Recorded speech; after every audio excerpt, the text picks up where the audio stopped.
एक तरफ middle east में इस वक्त बारूद गिर रहा है, तबाही और विनाश अपने चरम पर है, लेकिन अचानक उसी बीच भारत का विरोध करने वाले चीन को दिल्ली की याद आ जाती है। और इतना ही नहीं, यहाँ पर एक भारत से बहुत बड़ी मदद की मांग भी की जाती है और अपील भी की जाती है। यानी भारत विरोधी सुर अपनाने वाले बीजिंग को यह समझ में आ चुका है कि अगर अंतर्राष्ट्रीय पहलुओं पर से अगर आगे जाना है तो भारत के बिना उसकी दाल नहीं गलने वाली है। और ये तो वही बात हो गई कि वक्त पड़ने पर दुश्मन भी दोस्त बन जाता है। लेकिन आखिरकार ऐसा क्या हुआ कि चीन को पहली बार भारत से मदद मांगनी पड़ी? पहली बार चीन ने भारत से क्या मदद मांगी है? बीजिंग की इस अपील के आखिरकार मायने क्या है और भारत का इस पूरे मामले को लेकर स्टैंड क्या है? आइए सब कुछ जानते हैं विस्तार से। नमस्कार, आप देख रहे हैं जी न्यूज और आपके साथ मैं हूं राधा बकुत्रा। दरअसल पश्चिम एशिया में जारी संघर्ष के बीच चीन की तरफ से एक बहुत बड़ा बयान सामने आया है जिसने हलचल मचा दी है। चीन के विदेश मंत्री वांग ने भारत और चीन के रिश्तों को लेकर अपना नरम रुख दिखाया है। बीजिंग में आयोजित 14th नेशनल पीपुल्स कांग्रेस के सत्र के दौरान प्रेस कॉन्फ्रेंस में वांग ने ये कहा कि भारत और चीन को एक दूसरे को खतरे या फिर विरोध की तरह नहीं बल्कि एक मौके और साझेदार की तरह देखना चाहिए। वांग के मुताबिक भारत और चीन केवल पड़ोसी देश नहीं है बल्कि दोनों ग्लोबल साउथ के एक बहुत अहम सदस्य भी है और दोनों देशों के बीच गहरे सांस्कृतिक संबंध और व्यापक साझा हित भी मौजूद है।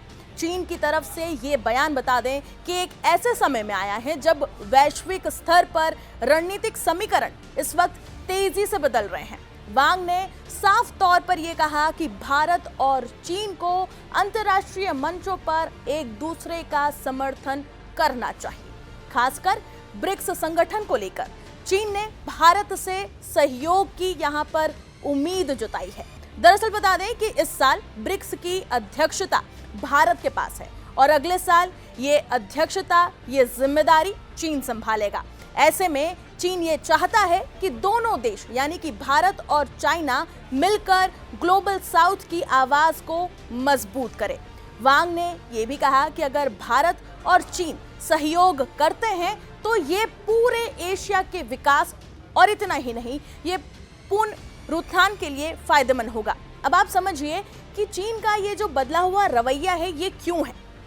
दरअसल एक्सपर्ट्स का ये मानना है कि चीन का ये बदला हुआ रुख सिर्फ कूटनीतिक बयान नहीं है, इसके पीछे वैश्विक राजनीति की बड़ी रणनीति भी छिपी हुई है। पिछले कुछ वर्षों में अमेरिका लगातार आर्थिक और रणनीतिक स्तर पर चीन को घेरने की कोशिश कर रहा है। वहीं दूसरी तरफ मिडिल ईस्ट में बढ़ता तनाव और ईरान के खिलाफ जो इस वक्त इजराइल और अमेरिका की कार्रवाई चल रही है उससे चीन के हितों को भी काफी ज्यादा उसने प्रभावित किया है और आगे आने वाले समय में प्रभावित कर भी सकती है, क्योंकि चीन का ऊर्जा और निवेश का बड़ा हिस्सा मध्य पूर्व के देशों से जुड़ा हुआ है। ऐसे में चीन ये चाहता है कि उसके पड़ोसी देश खासकर भारत और रूस उसके साथ संतुलन पूरी तरह से बनाए रखे और यही वजह है कि बीजिंग अब भारत के साथ रिश्तों को सुधारने की लगातार कोशिश भी कर रहा है। सीमा और रिश्तों पर चीन का संदेश वांग ने बता दें कि ये कहा है कि भारत और चीन के जो संबंधों हैं उसको लगातार बेहतर बनाने के लिए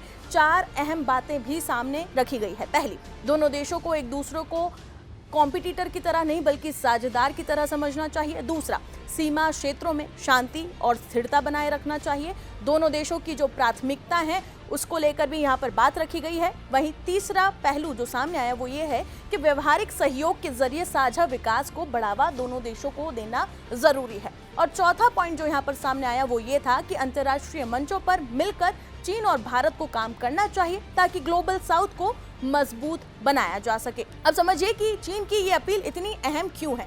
दरअसल पिछले कुछ समय में भारत और चीन के बीच रिश्तों में धीरे धीरे सुधार देखने को मिला है। कजान और तियानजिन में प्रधानमंत्री नरेंद्र मोदी और राष्ट्रपति शी जिनपिंग की मुलाकातों के बाद में दोनों देशों के बीच का जो संवाद है वो भी लगातार बढ़ा है और द्विपक्षीय व्यापार जो है उसने भी रिकॉर्ड स्तर पर अपनी एक पहुंच बनाई है। ऐसे में चीन की ये नई पहल केवल कूटनीतिक बयान नहीं बल्कि एशिया की बदलती शक्ति संतुलन की कहानी भी है, क्योंकि बता दें कि आज की वैश्विक राजनीति में एक बात बिल्कुल साफ दिखाई दे रही है और वो ये है कि भारत के बिना एशिया की राजनीतिक तस्वीर पूरी नहीं हो सकती।